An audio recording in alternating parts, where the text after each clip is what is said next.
আসসালামু আলাইকুম রহমতুল্লাহ। প্রিয় দেশবাসী, আমি বলেছিলাম যে ভাইয়ের নাম্বারটা আমার কাছে আগে ছিল, এখন নাম্বারটা নাই, তাই ফোন দিতে পারছি না। তো লাইভে এসে জানিয়েছিলাম যে ওনার বাসায় পুলিশ এসেছিল। আলহামদুলিল্লাহ ভাইকে আমি মেসেঞ্জারে কানেক্ট করতে পেরেছি। ভাই এই মুহূর্তে লাইনে আছেন। এখনও আমি সব কিছু কুশল জিজ্ঞাসা করার সুযোগ পাইনি, যেহেতু ওনার সাথে কথা হইলো, সালাম কালাম হয়েছে শুধু এটুকুই, এবং পুলিশ আসছে এটুকু বললেন। তো আমি বললাম যে একই কথা আপনার বারবার বলতে হবে, আমি সরাসরি লাইভে আসি, আপনি লাইভে আমি আপনাকে জিজ্ঞেস করব এবং আপনি আপনার কথাগুলো বলবেন আসলে পুলিশ কেন আসছিল। তো এই জন্য আপনাদের সবার পক্ষ থেকে আমি ভাইয়ের সাথে এখন কথা বলবো লাউড স্পিকার দিয়ে। ফেরদৌস হাসান কুড়িগ্রাম ভাইয়ের সাথে এই মুহূর্তে আমি আছি। আসসালামু আলাইকুম রহমতুল্লাহ। ওয়ালাইকুম আসসালাম রহমতুল্লাহ। জি ভাই, আমরা আসলে কেমন আছেন এটা জিজ্ঞাসা করে মানে আর আপনাকে বিব্রত করতে চাচ্ছি না, আমি সরাসরি চলে যাচ্ছি মূল প্রসঙ্গে। যে আপনি একটু আগে একটা মানে 2টা 40 মিনিট একটা পোস্ট করেছেন যে আপনার বাসায় পুলিশ, এবং তার 10 মিনিটের মধ্যে আপনি একবার লাইভে এসেছিলেন, লাইভটা ডিসকানেক্ট হয়ে গেল, এরপর আবার লাইভে আসলে লাইভটা ডিসকানেক্ট হয়ে গেল। আসলে আপনার বাসায় কি আসলেই পুলিশ এসেছিল? জি, পুলিশ এসেছে, এবং আমি আশপাশের লোকদের কাছে, মহিলাদের কাছে, এবং আমার বাড়ির চতুর্দিকে আমার ছাত্রীরা, ওই যে বিবাহিত মেয়েদের মাদ্রাসা চালু করেছি না, জি জি, তো আশপাশের সমস্ত মহিলারাই আমার ছাত্রী।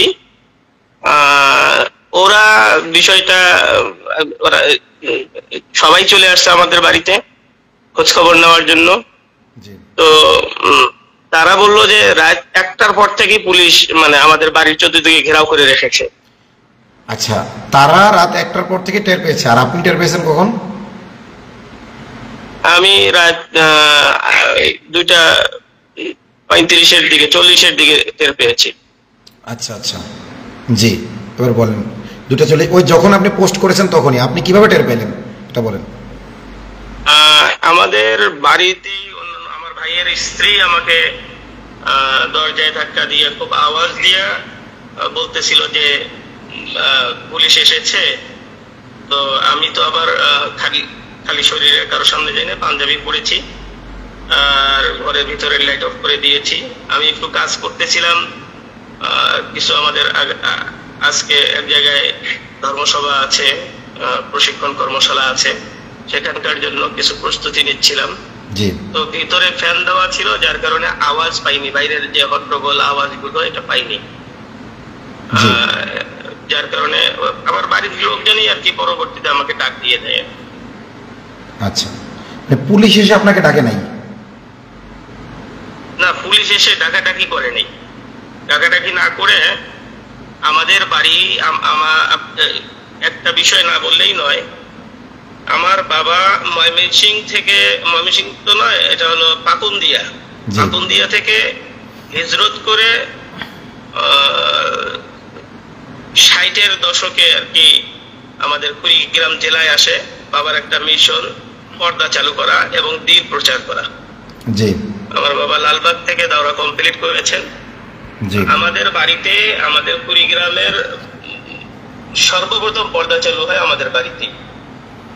আর এখান থেকে কয়েক হাজার পরিবারে বর্তমান পর্দা ছড়িয়ে গেছে, মাশাআল্লাহ। জি, দুঃখজনক হলেও সত্য যে আমার বাড়িতে আমার বড় ভাইয়ের ঘরে, তারা বড় ভাইয়ের ঘর টিনের ঘর, টিনগুলো একটু নড়বড়ে ছিল, ঘর ভেদ করে ভিতরে ঢুকেছে। আমার বড় ভাই এবং তার স্ত্রী শোয়া অবস্থায় ছিল, ওই মুহূর্তে তারা ভিতরে ঢুকেছে। আজকে পুলিশ এই কাজ করেছে। মানে আপনাদের টিনের যে বেড়া, এটা দুর্বল হয়ে গেছে বা জং ধরিয়ে হয়ে গেছে, বেড়া ভেঙে ঢুকে গেছে। হ্যাঁ, বেড়া ভেঙে ভিতরে ঢুকেছে। আচ্ছা, আপনি কি ছবি পাঠাবেন আমাকে লাইভে? জি জি, ইনশাআল্লাহ। জি আচ্ছা, জি, ইন্না লিল্লাহি ওয়া ইন্না ইলাইহি রাজিউন, হাসবুনাল্লাহু ওয়া নি'মাল ওয়াকিল। জি, আমার আরেক ভাইয়ের ঘরে ওরা কি নিয়ে এসেছে জানি না, আমার আরেক ভাইয়ের ঘরের দরজা কেমন করে বাইরে থেকে খুলে তারা ওই ঘর দিয়ে চতুর্পাশে ঘেরাও করে ফেলেছে। আমার ঘরের সাথে 2 ভাইয়ের ঘর লাগানো, মানে তারা ওই বড় ভাইয়ের ঘরের ভিতরে, প্রত্যেক ভাইয়ের ঘরের বাইরে ভিতরে তারা বাড়িতে প্রবেশ করেছে। আমাদের প্রত্যেকটা বাড়ি ঘেরাও করা, এবং প্রত্যেকটা বাড়িতে তারা ঘেরাও ভেঙ্গে, মানে আমাদের লাগানো থাকে গেট, গেট তারা নিজেরা ভেঙ্গে ভিতরে ঢুকে চতুর্পাশে পজিশন নিছে। জি। এবং শেষ পর্যন্ত আপনি যখন লাইভ দেখেছেন, লাইভের পরে ওরা একটা মেয়ে নিয়ে এসেছে, মেয়েটা পুলিশের পোশাক পরে এসেছে। আমার মনে হয় না যে মেয়েটা পুলিশ, সম্ভবত অন্য কেউ হবে। সে শুধু শুধু কোটটা, পুলিশের কোটটা পড়েছে, আর কিছু না। এখন পুলিশ না এটা মনে হচ্ছে কেন আপনার, মানে পুলিশ নাও হতে এটা মনে হচ্ছে কেন? কেননা তার শরীরে কোনো নাম ফলক ছিল না। না না, এটা হতে পারে। অনেক সময় হয় কি, আমি একটু বলি, ওই পুলিশরা যখন ওই হঠাৎ করে কোনো অপারেশনে যায়, সবাইকে তো আগে থেকে জানায় না, অফিসাররা শুধু জানে এই অপারেশনগুলোর ব্যাপারে। তো ধরেন ওরা ঘুমায় রয়েছে বা ওর ডিউটি নাই, এখন বলছে এই মুহূর্তে এত মিনিটের মধ্যে বেরোয় আসতে হবে যেভাবে পারো, তখন দেখা যাচ্ছে যেটুকু রেডি হইতে পারে ওটুকু রেডি হয়ে বেরোয় আসে। মানে এটা এই জন্য নিশ্চিতভাবে বলা যাচ্ছে না, হইতে পারে মানে নাম বেশ তো এই জন্য না রাখতে পারে যাতে আপনি শনাক্ত করতে না পারেন। কথা বলছেন না? না, এখন কথা হলো যে নাম পরিচয় শনাক্ত করা এটা আমার নাগরিক হিসেবে দায়িত্ব আছে কিনা, অধিকার আছে কিনা। জি অবশ্যই। এমনকি স্বরাষ্ট্র উপদেষ্টা নিজে বলেছেন যে ব্যাজ ছাড়া যেতে পারবে না, পুলিশ কোথাও তার ব্যাজ ছাড়া রেড দিতে পারবে না। ঠিক আছে, এই জন্য আমি আপনার জায়গায় আমি হলে যেটা করতাম, আপনার জায়গায় আমি হলে যেটা আমি ডাইরেক্ট কোপাইতাম, কারণ স্বরাষ্ট্র উপদেষ্টা বলেছে যে ব্যাজ ছাড়া ঢুকবে না। তাহলে আমার বাসার ভিতরে ঢুকে গেছে, পুলিশের ব্যাজ নেই, এই বাহানায় আমি কোপাইতাম। পুলিশ এসেছে এমনটা নয়, শুধু যে পুলিশ এসেছে এমনটা নয়। আচ্ছা, পুলিশে প্রবেশ করার জন্য অবশ্যই একটা হাইট নির্ধারণ থাকে, তাই না? আচ্ছা, যে হাইটটা নেই এমন লোকও এসেছে। আচ্ছা আচ্ছা, আমাদের এলাকার না। আচ্ছা আচ্ছা আচ্ছা, বুঝতে পারছি। মানে প্রশাসনের লোকের বডি ল্যাঙ্গুয়েজ দেখলে বোঝা যায় মোটামুটি। আপনার অভিজ্ঞতার আলোকে বলছেন যে এমন অনেক লোক এসেছিল যারা সরাসরি আসলে পুলিশের সদস্য না। জি। এখন এবং আমার বাড়ির চতুর্দিকে যারা পজিশন নিয়েছে তারা একজনও পুলিশ না, পুলিশরা আমার বাড়িতে ঢুকেছে এবং সাথে অন্য লোক ঢুকেছে যাদেরকে আমি দেখলাম হিন্দু এরা। আচ্ছা, হাতে থাকা ছিল। আচ্ছা, কতজন হবে মোট? তারা মোট কতজন হতে পারে আমি বলি। এবং মুহিন সরকার নামের একজন ব্যক্তি রবিবার আমার হোয়াটসঅ্যাপে খুব মানে একটু কৌশলী হুমকি দিয়েছিল। আচ্ছা। এবং আজকে দেখলাম সেই মুহিন সরকার পুলিশের পোশাক পরে আমার বাড়িতে ঢুকেছে। সুবহানাল্লাহ। আচ্ছা, আমি জানি না সে পুলিশ কিনা। আচ্ছা আচ্ছা আচ্ছা আচ্ছা আচ্ছা, মানে ওই মহিন সরকারকে আপনি কি অফলাইনে চেনেন আগে থেকেই? অফলাইনেও চিনি না, মানে কোনোভাবেই চিনি না। তাহলে হোয়াটসঅ্যাপের ছবি দেখে আপনি বুঝতে পারছেন নাকি? হোয়াটসঅ্যাপে যে প্রোফাইলে ছবি ছিল? হোয়াটসঅ্যাপে কোনো ছবি নেই, কিন্তু আমার স্থানীয় লোকজন চেনে একজন মহিন সরকারকে। আচ্ছা, থানার। আচ্ছা, এখন সে ইনফরমার না অন্য কিছু জানি না। মানে আপনার স্থানীয় লোক তাকে মহিন সরকার রূপে শনাক্ত করেছেন? হ্যাঁ। আর আমার কাছে যে আইডিটা এসেছে যখন আমার সাথে কথা বলতেছিল হোয়াটসঅ্যাপে, আমি তার নামটা ট্যাগ করার পরে দেখেছি সেখানে আছে মহিন সরকার। জি। আচ্ছা আচ্ছা, যাই হোক, তারপরের ঘটনা বলি। আয়েশা আমাদের ঘরের দরজাগুলোতে লাথি দিচ্ছে, ধাক্কা দিচ্ছে, দরজা ভেঙে ফেলবে। আচ্ছা। পরে ওরা বললো যে হুজুর আমাদের বাইরে থেকে আমাদের একজন নারী সদস্য ভিতরে। এটা কখন? যখন আপনি টের পেলেন যে ওরা এসেছে, ঘরের লোকজন বললো, তারপর লাথালাতি শুরু করছে? না, আমার ঘরে তো ঢুকতে পারে নাই, ভাইদের ঘরে ঢুকেছিল। আচ্ছা আচ্ছা, আমার ঘরের কথা বলছি। ও আপনার ঘরে লাথালাতি শুরু করছে? হ্যাঁ, আমার ঘরের দরজার মধ্যে লাথানি শুরু করছে। আচ্ছা। যাই হোক, আমার ভিতরে বাচ্চারা ছিল, আমার স্ত্রী, এরা সবাই অনেক ভয় পেয়েছে। আমার মা অস্থির, আমার মার বয়স 80-র উপরে হবে। আমার মা খুব অস্থির হয়ে গিয়েছে। আমার বাবার বয়স 112, 13, 14 হতে পারে। আমার বাবাও অস্থির হয়ে গিয়েছে এই বয়সে। মায়ের অবস্থা এরকম যে হার্ট অ্যাটাক করার সম্ভাবনা ছিল। আচ্ছা। আর পরে একজন মহিলা ভিতরে ঢোকাই দিবে এই কথা বলে আমার রুম নয় আমার মায়ের রুমের দরজাটা খুলে নিতে চাচ্ছিল তারা। কি খুঁজবে না খুঁজবে সেটা তাদের ব্যাপার। এখন পরে আমি বললাম যে ঠিক আছে আপনারা আমার বারান্দা থেকে নেমে যান, একজন মহিলা আসছে আপনাদের সাথে, তাকে পাঠান। আচ্ছা, তাকে পাঠানোর নাম করে যখন এই মহিলাটাকে ঢোকানোর একটু স্রোত পাইছে তখন পুলিশরা হুড় হুড় করে ভিতরে ঢুকে গেছে। যেই বিষয়টা আমার বাবা যে মিশন নিয়ে আসছে কুড়িগ্রামে পর্দা চালু করার, সেটাকে তারা লঙ্ঘিত করেছে। আমার মার বোরকা ছিল না, আমার আরো এখানে আমার মাদ্রাসার বিবাহিত মেয়েদের মাদ্রাসার 2 জন শিক্ষিকা ছিল, তাদেরও পর্দা ছিল, বোরকা অবস্থায় ছিল না। এই অবস্থায় মহিলারা ঢুকেছে। পুরুষ মানে মহিলা ঢোকার নাম করে হুড় করে পুলিশ ঢুকে গেছে। কতজন হবে? পুরুষ 2-3 জন ঢুকেছে। আচ্ছা, জি। এরপরে তারা কি করলো?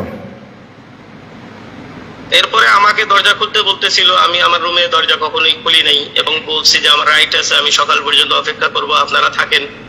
আচ্ছা। এবং আমি দরজা খুলি নাই। অনেক তারা চেষ্টা করেছিল আমার দরজাটা খুলে নেওয়ার।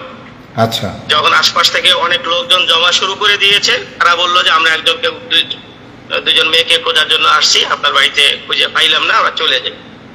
আচ্ছা। যখন আশপাশ থেকে লোকজন জমা হওয়া শুরু করেছে, জি জি, তখন তারা হুড়ো করে কেটে পড়েছে। তাহলে এরা আপনি কি ওই আপনার কাছে আপনার স্থানীয় থানার নাম্বার ছিল না?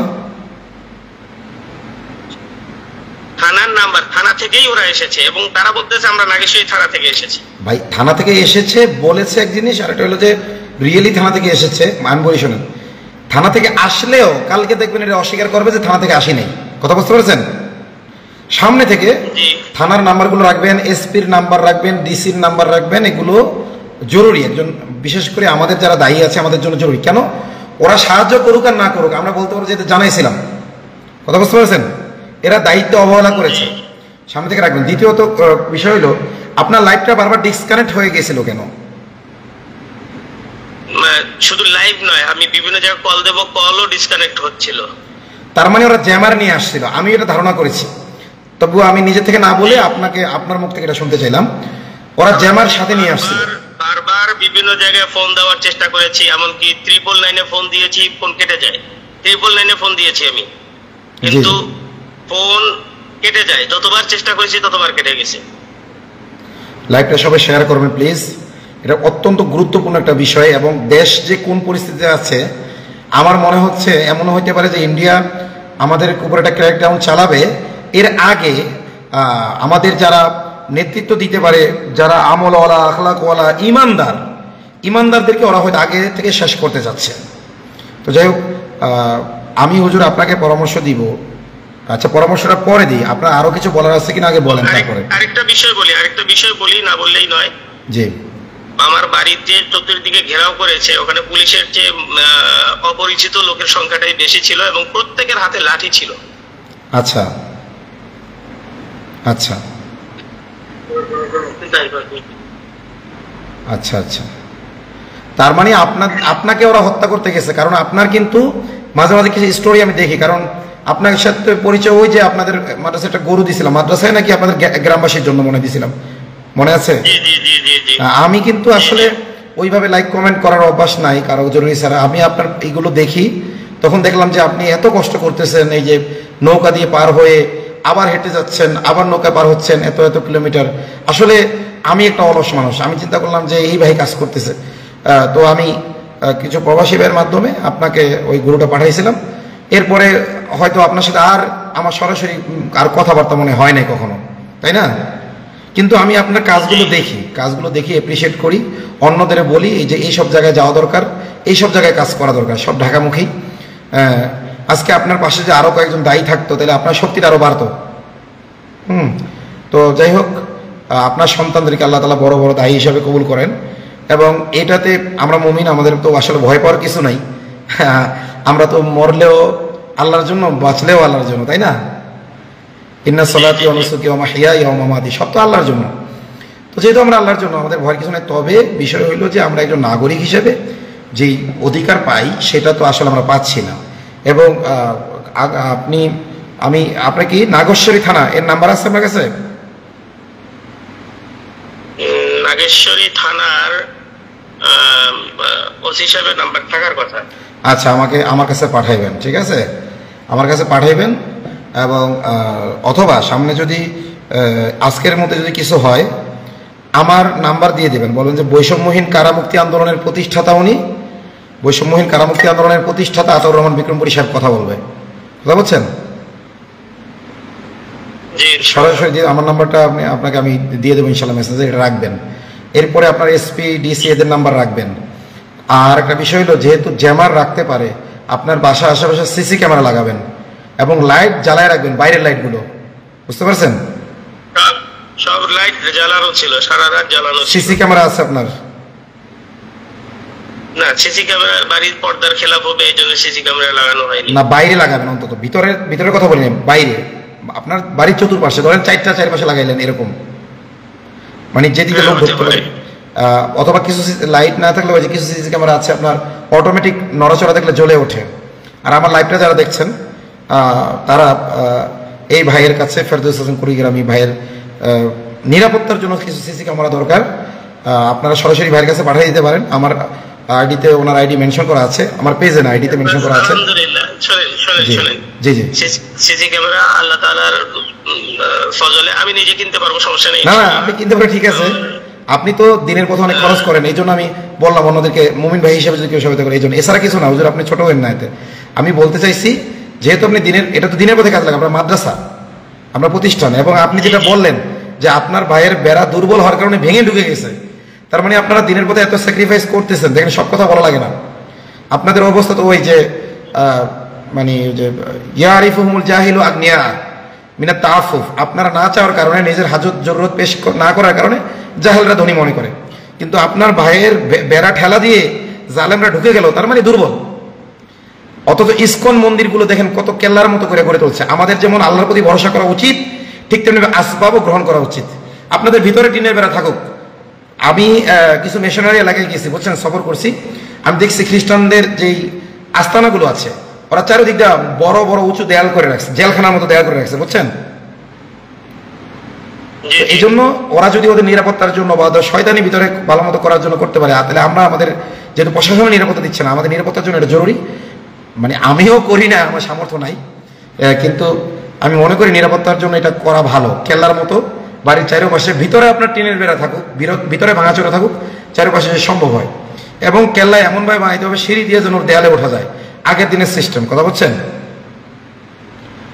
হ্যাঁ, এটা আপনাকে বলছি শুধু তা না, আমি সকল দেশবাসীকে বলছি, বিশেষ করে যারা দায়ী আছেন, আলেম ওলামা আছেন, আল্লাহর উপর ভরসা করতে হবে, নিজেদের সেফটি নিরাপত্তা নিজেদের করতে হবে। এবং প্রত্যেকে আপনার লাইসেন্স করে অস্ত্র রাখেন, যদি সন্ত্রাসী যারা প্রমাণিত হয়েছে, ফ্যাসিবাদের দোষর যারা প্রমাণিত হয়েছে, তাদের অনেকের লাইসেন্স কোনো অস্ত্র এখনো রয়ে গেছে, লাইসেন্স বাতিল হয়নি। অথচ আলেম ওলামা, নিরীহ আলেম ওলামা যাদের নিরাপত্তা নেই, তাদের লাইসেন্স করা অস্ত্র নাই। তো অস্ত্রের লাইসেন্স সহজ করা দরকার, এই জন্য আন্দোলন হওয়া উচিত বলে মনে করি আমি। আচ্ছা, দ্বিতীয়ত যে বিষয়টা হলো, যেহেতু আপনার ওখানে নারী সব, আপনার কি পাশে কোনো পুরুষ মাদ্রাসা আছে? না, পুরুষ মাদ্রাসা নেই, সব বিবাহিত, মানে প্রত্যেকের কারো স্বামী আছে, কেউ বিধবা। আচ্ছা, এরকম প্রত্যেক।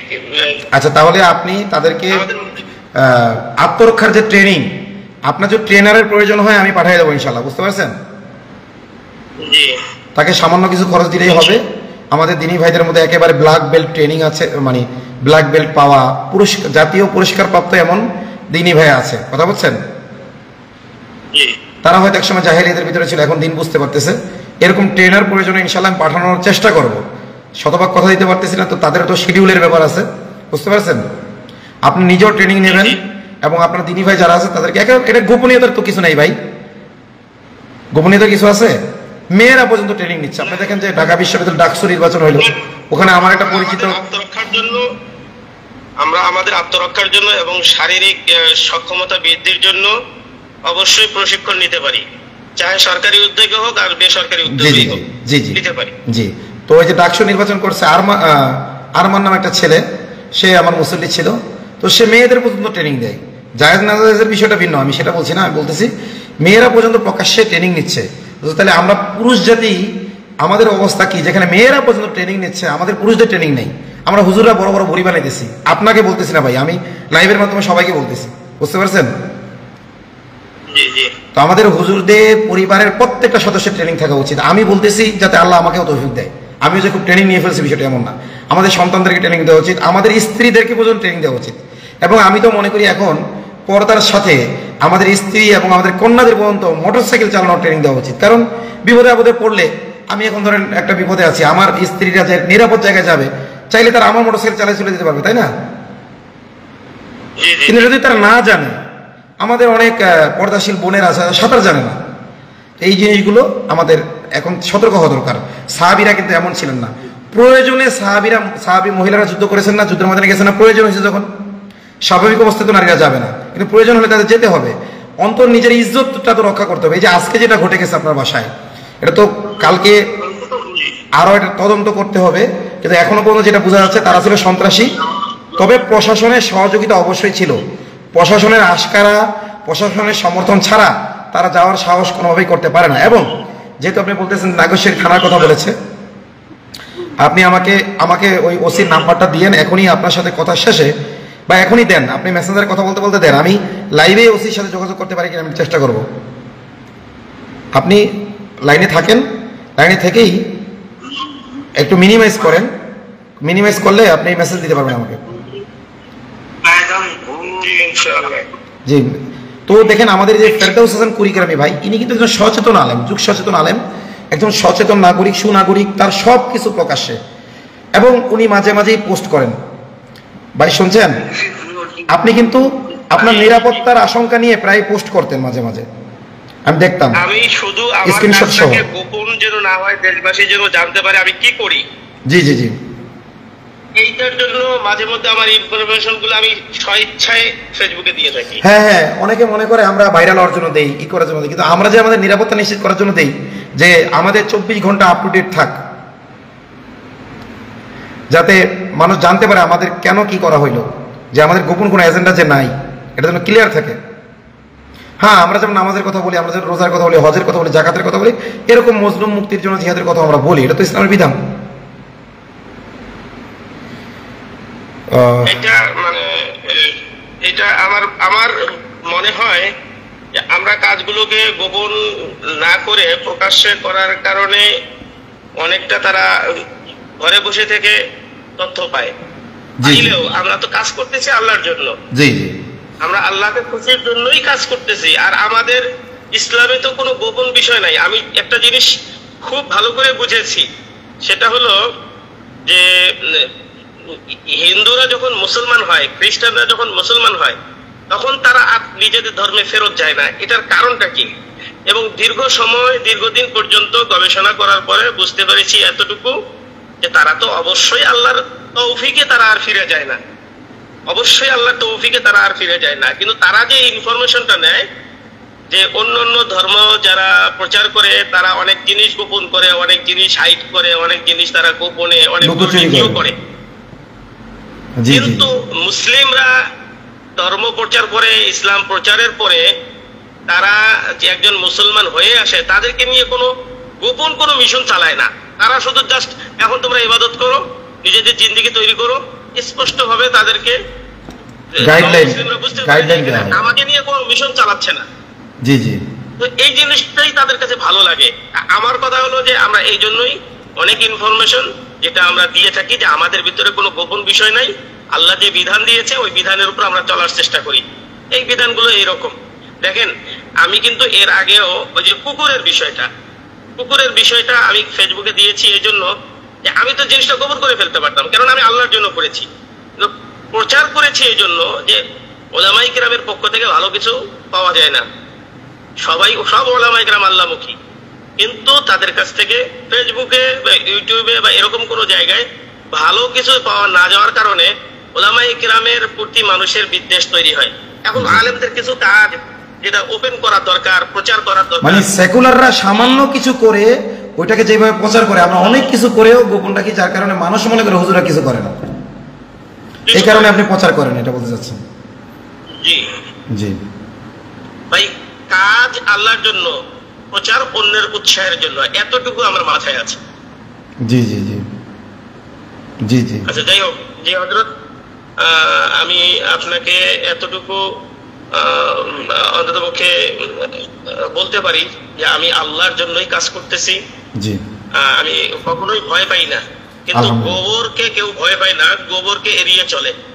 রাস্তায় গোবর থাকলে কেউ ভয় পায় না, এড়িয়ে চলে। জি জি, একটু এড়িয়ে চলার চেষ্টা করি, এই আর কি। জি জি। তো বিষয় হলো, আচ্ছা আপনি নাম্বারটা দিয়েছেন, আপনি লাইনে থাকেন, আমি একটু কল করি ওসিকে, দেখি ওসি ধরে কিনা।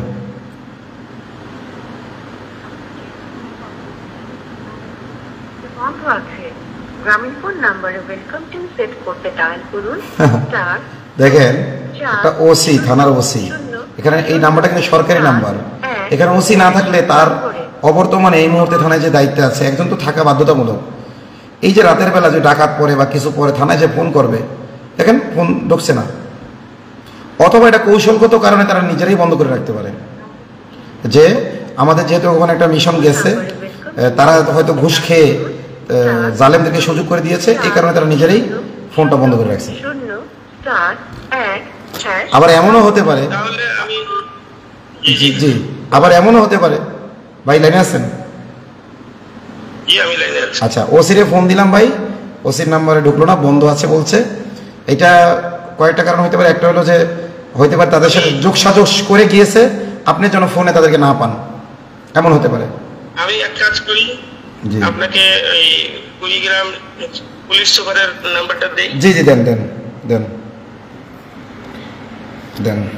জি, পুলিশ সুপার। তো প্রিয় দেশবাসী, আপনারা শুনতেছিলেন যে একজন আলেমের বাড়িতে এবং তার পুরো বাড়ি পর্দাশীল, তার আব্বার বয়স 100+, 114 মতো, তার মা, তাহলে সেইভাবে আপনারা বুঝতে পারেন যে মায়ের বয়স কেমন, বা হার্টের রোগী তার মা, ছোট ছোট কচি শিশুরা রয়েছে, তারা সবাই ঘুমন্ত। রাত 2:40 তারা টের পেয়েছে, কিন্তু এর আগে থেকেই রাত 1টার দিকেই তারা আনাগোনা টের পেয়েছে যে মানুষজন আনাগোনা করছে, মহিলারা টের পেয়েছে। তখন হয়তো ওইভাবে পুরোপুরি বুঝে উঠতে পারেনি। এইভাবে একটা ঘেরাও দেওয়া কি ভীতিকর পরিস্থিতি। আজকে যদি এইটার ব্যাপারে জোরালো প্রতিবাদ সারা দেশে না হয়, আমি আবার বলছি, রিপিট, জোরালো প্রতিবাদ যদি সারা দেশে না হয়, তাহলে অপেক্ষা করুন, আপনার বাড়িতে গিয়েও ঘেরাও দেবে। ইনি তো হয়তো জানানোর সুযোগ পেয়েছেন, হয়তো এনাকে মারতেই গিয়েছিল, ইনি দরজাটা খোলেননি, মূল টার্গেট মিস হওয়ার কারণে তারা চলে গেছে, আশেপাশের লোকজন এই হয়েছে। যাই হোক, ভাই পুলিশ সুপারের নাম্বারটা পাঠিয়েছেন, আমি একটু পুলিশ সুপারের কাছে কল করি, দেখি পুলিশ সুপারকে পাওয়া যায় কিনা, দেখি। নাম্বারটা ঢুকেছে,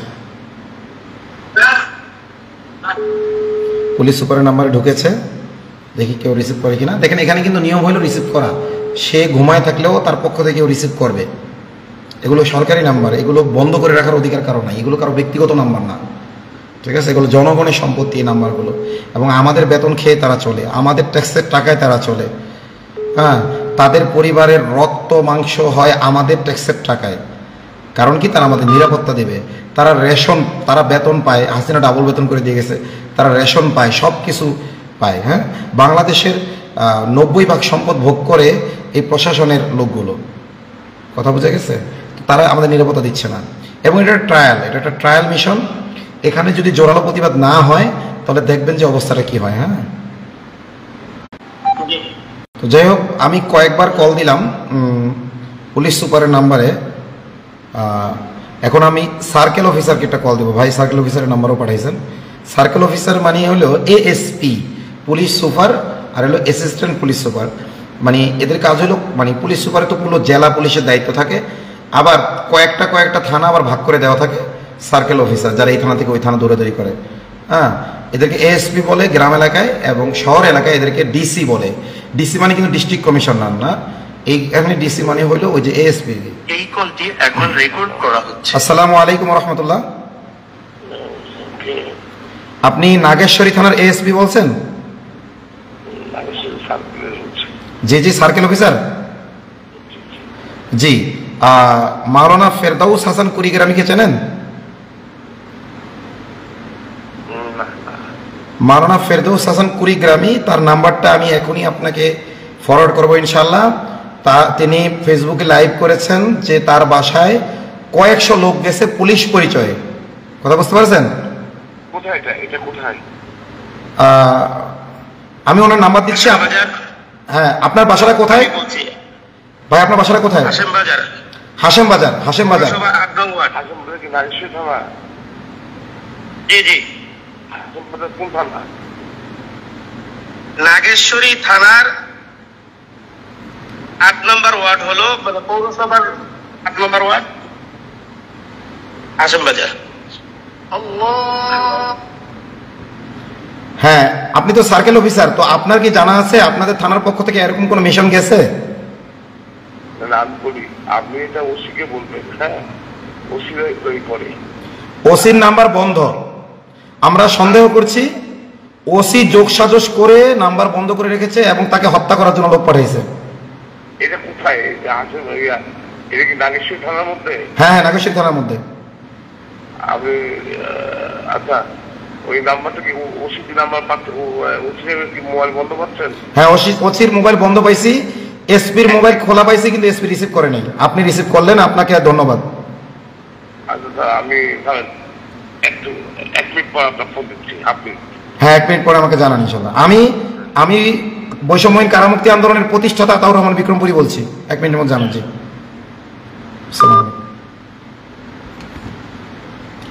হ্যালো ভাই, হ্যালো, লাইনে আছেন ভাই? আসলে আমি 3টা মোবাইল রাখি সবসময় এই জন্য, বুঝছেন? একটা দিয়ে ভিকটিমের সাথে কথা বলার জন্য, একটা দিয়ে লাইভ করার জন্য, আরেকটা দিয়ে হইলো কি করার জন্য, ওই যে ফোন দেওয়ার জন্য।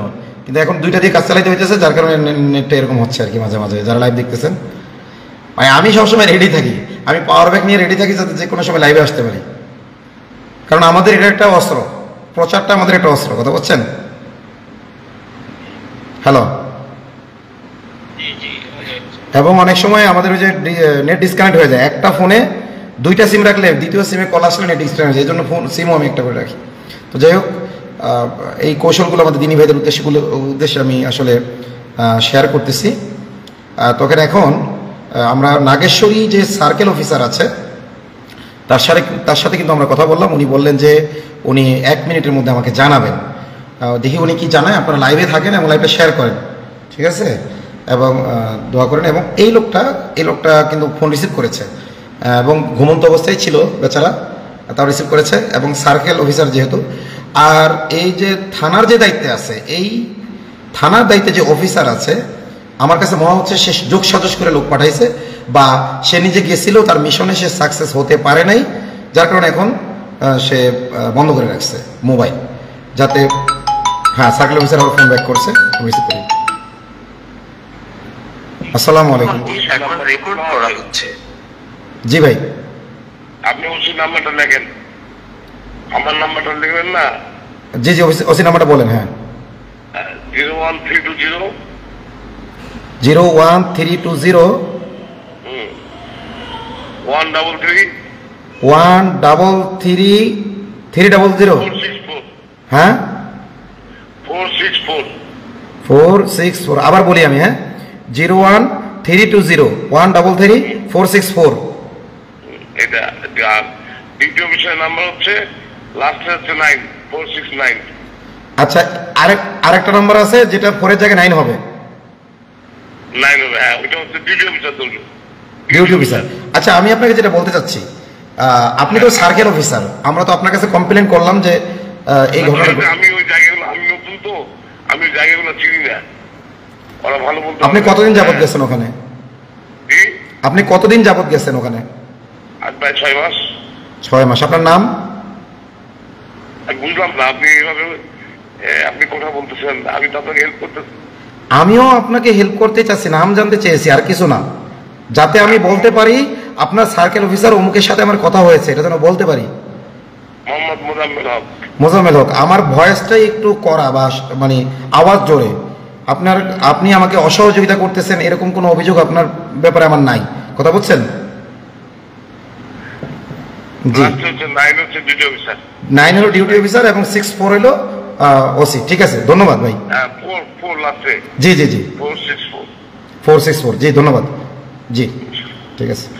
আসসালামু আলাইকুম।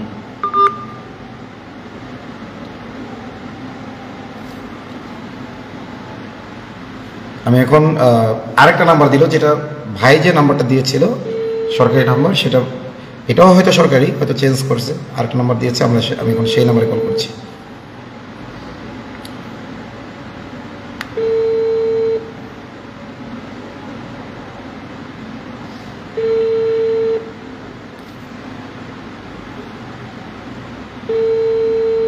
আপনি যে নম্বরে কল করেছেন নম্বরটি এই মুহূর্তে বন্ধ আছে। মানে উনি কেটে দিয়েছে, ওসি সাহেবের ঘুম ডিস্টার্ব হয়েছে, কেটে দিয়েছে। এখন আমরা ডিউটি অফিসারকে কল করবো ইনশাল্লাহ।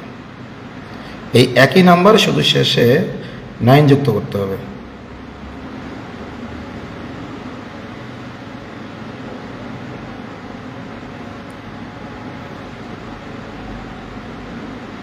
একই নাম্বার, শেষে 9 যুক্ত করতে হবে।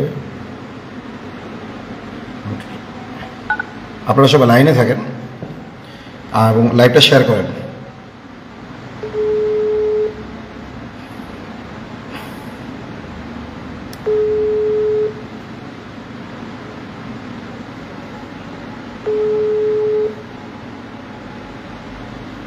এই কলটি এখন রেকর্ড করা হচ্ছে। আসসালামু আলাইকুম রহমতুল্লাহি ওয়া বারাকাতুহু। ওয়ালাইকুম আসসালাম। এটা কি নাগেশ্বরী থানা? জি জি, নাগেশ্বরী। আচ্ছা, আমি বৈষম্যহীন কারা মুক্তি আন্দোলনের প্রতিষ্ঠাতা আতাউর রহমান বিক্রমপুরী বলছি। এই সংগঠনের প্রধান উপদেষ্টা হেফাজত প্রধান মহিবুল্লাহ বাবুনগরী সাহেব। আচ্ছা, তো আমি আপনাকে যে জন্য ফোন দিয়েছি, আজকে আমি যখন তাহাজ্জুদের সময় আমি জেগেছি, তখন আমি হঠাৎ করে আমার কাছে ইনফরমেশন আসলো যে ফেরদৌস হাসান কুড়িগ্রামী আপনাদের ওই নাগেশ্বরী থানাতেই হাশেমপুর একটা এলাকা মনে হয় বললো, তো ওই এলাকায় ওনার বাড়ি। যে হাশেম বাজার, সরি, হাশেম বাজার এলাকায় উনি আছেন, ওনার ওখানে বাড়ি। তো ওই জায়গায় ওনার পুরো বাড়িটা রাত 1টা থেকে 1:30টার মধ্যে কিছু লোক ঘেরাও দিচ্ছে, এরকম একটা ভাবভঙ্গি মহিলারা বুঝতে পেরেছে। পরে রাত 2:40 ওনাকে ডেকে তুলেছে এবং ওনার দুই ভাইয়ের ঘর ভেঙে লোক ঢুকেছে, ওনার ঘরে ঢুকতে চেয়েছে এবং উনি ঢুকতে দেন নাই, মানে উনি দরজা বন্ধ রেখেছেন। এবং মহিলা পুলিশ ভিতরে ঢুকবে এটার নাম করে মহিলা পুলিশও ঢুকেছে, পুরুষ পুলিশও ঢুকে গেছে। সেই মানে একটা মাদ্রাসার ভিতরে পুরুষ মহিলা সব ঢুকেছে এবং অনেকক্ষণ তারা হয়রানি করার পর তারা বলছে যে আমরা 2জন মহিলাকে খুঁজতে এসেছিলাম, তাদেরকে পেলাম না, তাই চলে যাচ্ছি। তো আপনাদের থানা থেকে এমন কেউ গিয়েছিল? জি জি জি, যে আমাদের থানায় এসেছিল ওনারা, রাজারহাট থানা থেকে। ওখানে একটা মিসিং জিডি হয়েছে। হ্যাঁ, মিসিং জিডি হয়েছে, 2টা মেয়ে ওখান থেকে হারাইছে। আচ্ছা, হারানোর পরে ওনারা কল সিডিআর রেকর্ড এনেছে, লোকেশন নিয়েছে। যাওয়ার পরে মানে নাগেশ্বরী হাশেম বাজার, এখানে লোকেশন দেখাচ্ছে। হ্যাঁ, আর এই যে ফেরদৌসী হুজুর, উনি একজন মাওলানা। জি জি, ওনার বাড়িতেই আর কি লোকেশন দেখায়। আচ্ছা, এটা আপনি নিজে দেখেছেন?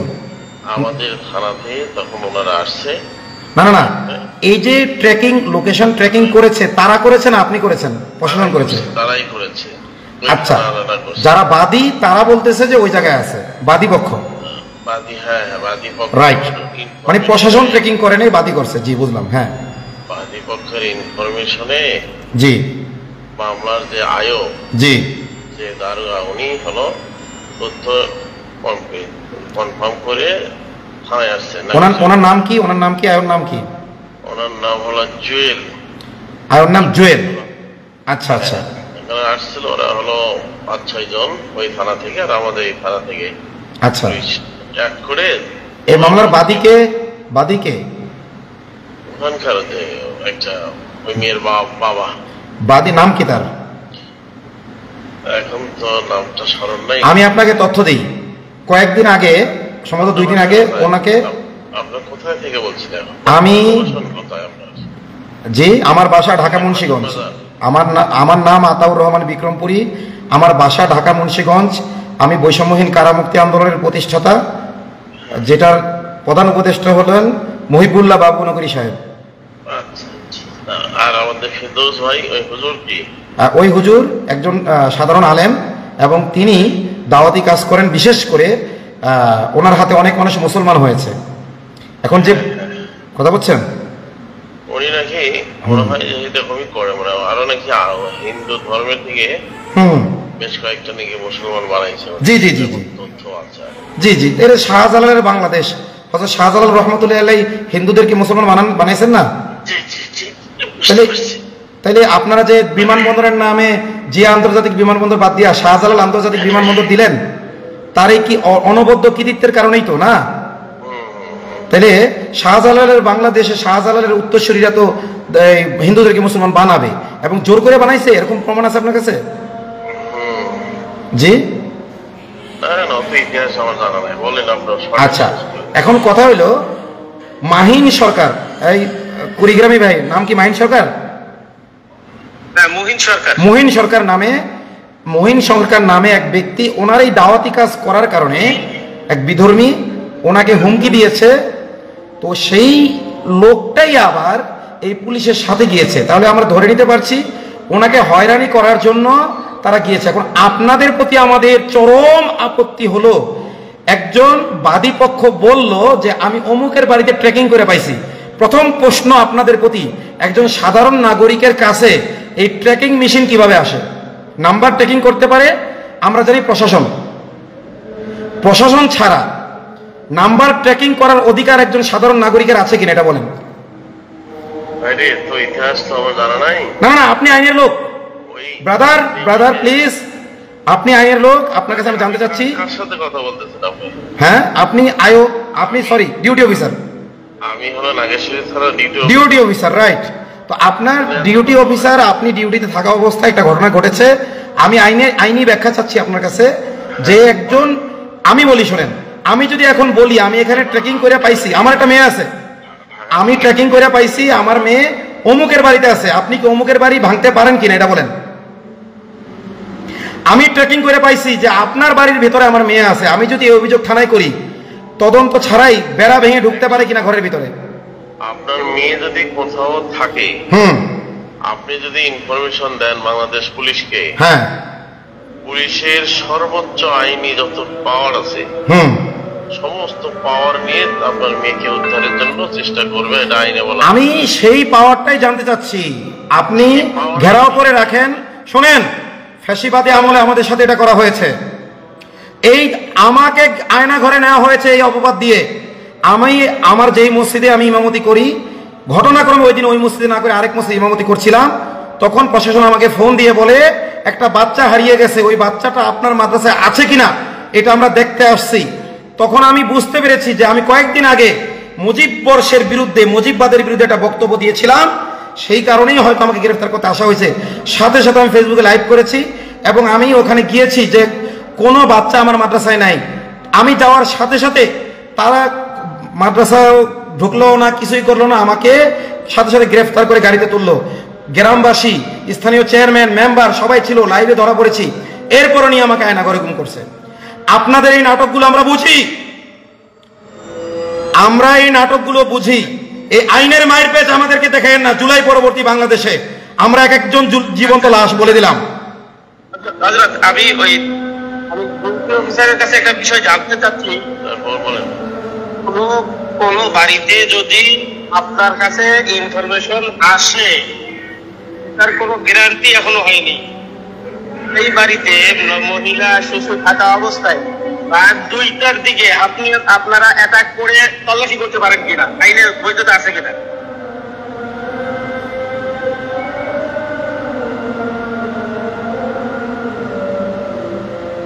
হ্যালো, হ্যাঁ বলেন। এরপরে পুলিশের ব্যাজ ছিল না কেন? স্বরাষ্ট্র উপদেষ্টা স্পষ্ট বলছে যে কোনো পুলিশ গেলে তার ব্যাজ থাকতে হবে। যে মহিলা পুলিশ ঘরের ভিতরে ঢুকেছে তার বুকে ব্যাজ ছিল না কেন? পোশাক ছিল কিন্তু ব্যাজ ছিল না কেন? না, নেম প্লেট আছে তো তাদের। না, নেম প্লেট ছিল না।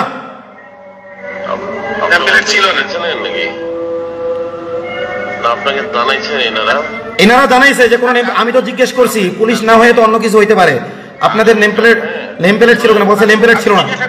আগামীকাল সকাল 9টার দিকে, হ্যাঁ আপনাকে জিজ্ঞাসা করতে, 9টা থেকে 9:30টার মধ্যে আমার বাড়িতে একটা ঘটনা ঘটছে।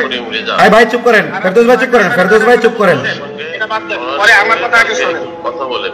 হ্যাঁ বলেন। আমাদের ওসি স্যারের সঙ্গে আমি আপনাকে জিজ্ঞাসা করতে চাই, জানতে চাই সকালবেলা এই বিষয়টা আইনগত ব্যাখ্যা উনি দিয়ে দিবে, ঠিক আছে? না আইনগত ব্যাখ্যা, আইনের ব্যাখ্যা আপনাদের শিখিয়ে দেওয়া হবে ইনশাল্লাহ এবার যদি আমরা মাঠে নামি। তারা এখানে আইনের ব্যাখ্যা আপনাদের, আইনের ব্যাখ্যা দিবেন আমাদেরকে। আপনার আওয়ামী লীগের বাড়িতে যায় কেন হানা দেন না? ডাকাত সন্ত্রাসীদের বাড়িতে কেন হানা দেন না? আপনার আলেমের ঘর মেরে ঢুকেন, আপনি আইনি ব্যাখ্যা দেবেন আমাকে। সেখান থেকে যায় নাই, অরিজিনাল পুলিশ গিয়েছিলেন। আপনি এই মানুষের ঘর ভেঙে ভিতরে ঢুকেছেন, আপনি বলতেছেন ঘর ভাঙার আইনি ব্যাখ্যা দেবেন আপনি। জুলাই পরবর্তী বাংলাদেশের রাত 3টার সময় আপনি রাত 2টায় আমার বাড়িতে হ্যাঁ সারা আমার উপর রাগারাগি করতেছেন কেন? সমস্যা আপনি আইনি ব্যাখ্যা দিবেন, ঘর ভাঙার আইনি ব্যাখ্যা নাকি? আপনারা যদি এগুলো করতে থাকেন আপনাদের আইনের ব্যাখ্যা আপনাদের জায়গা মতো দিয়ে দেওয়া হবে। ঠিক আছে, ওকে, থ্যাংক ইউ। আপনারা যদি সারা দেশে এরকম করতে থাকেন ঠিক আছে, আমরা আবার আন্দোলনে নামবো, থ্যাংক ইউ। আবার আন্দোলনে নামবো। আর এইবার নামলে একটা ফ্যাসিস্টের দোষদেরকে আমরা ছাড় দেবো না। ঠিক আছে, কয়টা পুলিশকে পাঠিয়েছিলেন এবার? হ্যাঁ, এই গত 5ই আগস্টে কতজন পুলিশকে হত্যা করেছিলেন? কতজন পুলিশকে ছাত্র জনতা হত্যা করেছে দেখেন এই জুলাইতে। আপনি কয়টা করেছিলেন? হ্যাঁ, আমাদের করতে লাগবে কেন? ছাত্র জনতা যেটা করেছে ওটা দায় আমরা নেই, ওটুকু সাহস আমাদের আছে। তাই বলতেছি। ছাত্র জনতা যেটা করেছে, এই মিয়া শোনেন, আমার করা লাগবে কেন? আমি কি গোপন ব্যক্তি নাকি? আমি প্রকাশ্যে ছিলাম, কোন জায়গায় ছিলাম খোঁজ নিয়ে দেখেন। ছাত্র জনতা যেগুলো করেছে 100% সমর্থন করি এগুলোকে। কথা বলেন নাই? আমার করা লাগবে কেন? তারা করেছে, সেই কারণে যদি আমাকে ফাঁসি দেওয়া হয় ফাঁসি জ্বলতে রাজি আছি। বাইরে আমার হ্যাঁ ছেলেও আপনাদের সাথে আন্দোলন করেছে। হ্যাঁ আমার ছেলে, জি, আমার ভাতিজা। হ্যাঁ। ঠিক আছে, আপনি তো তাহলে আপনার ভাতিজা কয়জনকে মারছে, কয়জনকে জবাই দিছে এটা বলেন? আপনার ভাতিজা কয়টা জবাই দিছে? আমার বাড়িতে লাশ এসেছে, লাশ। আপনার ভাতিজার আপনি কিভাবে প্রশ্ন করেন যে কয়জনকে মেরেছি আমরা, যখন উপদেষ্টারা আইনি বৈধতা দিয়েছে এই কয়দিনে যা হয়েছে সব মাফ? তাহলে আপনি কিভাবে বললেন যে কয়জনকে মেরেছি? কেন প্রশ্ন করলেন আমাকে? মিলিতে কি কোনো লাশ ফেরত গেছে আপনাদের? হ্যাঁ, কোন ছাত্রকে অবশ্যই গেছে। যাত্রাবাড়িতে কতগুলো লাশ ফেলছেন আপনারা?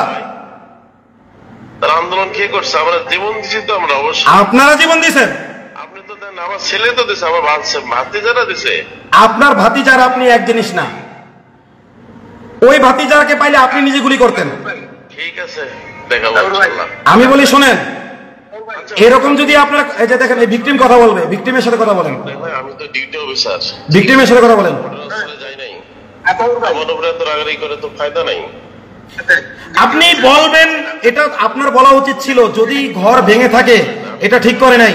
আপনি কিভাবে বললেন যে আইনি ঘর ভাঙার আইনি ব্যাখ্যা দিয়ে দেবেন? আপনি রাত 3টার সময় ঘর ভাঙার কোন আইন আছে আপনি বলেন?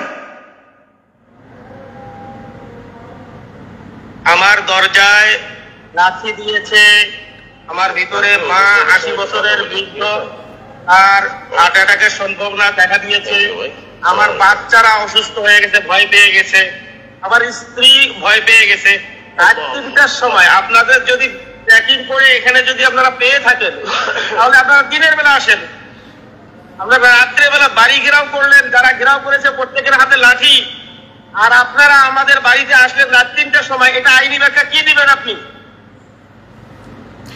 আপনি বলছেন না আপনার থানায় যায় আইনি ব্যাখ্যা নিতে? ইনশাল্লাহ আপনার থানায় আসবো, আইনি ব্যাখ্যা নেওয়ার জন্য আসবো।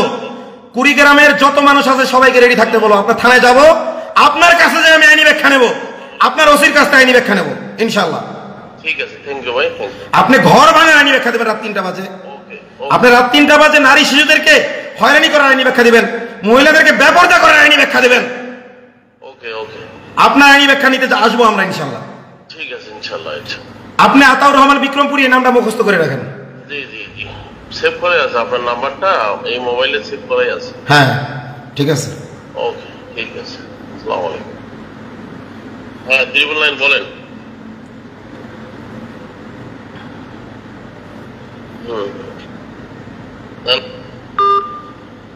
তো দেখছেন এদের কত দুঃসাহস।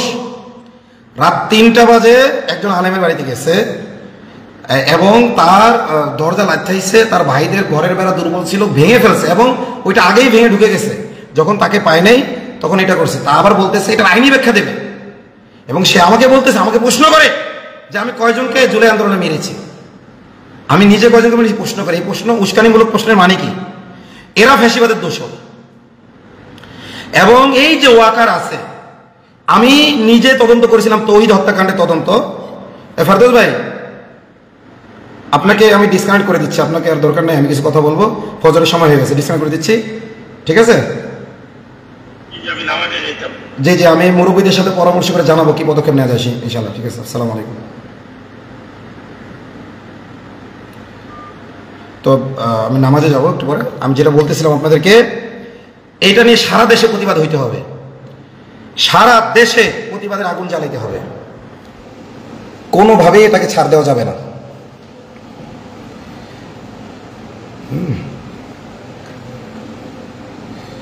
মানে কত বড় সাহস এরা, মানে কিভাবে কথা বলে, বলতেছে আইনি ব্যাখ্যা দিয়ে দেবে।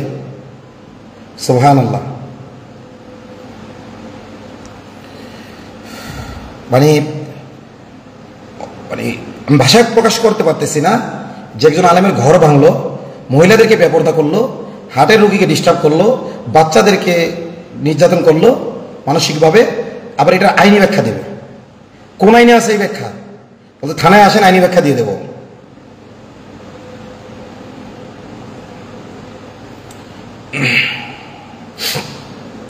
তো যাই হোক, ফজরে যাব।